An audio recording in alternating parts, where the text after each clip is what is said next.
சன்னதியில் கட்டுங்கட்டி சபரிமலை காடு தேடி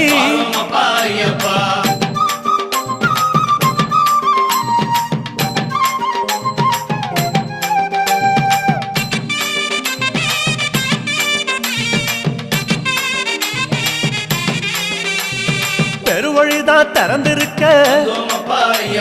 குருசாமி முன்னடத்த நந்தவனம் தான் வணங்கி கொடிநடையா தான் நடந்து சபரிமலை பயணம் தானப்பா சாமி வழித்துணையா வந்து சேரப்பா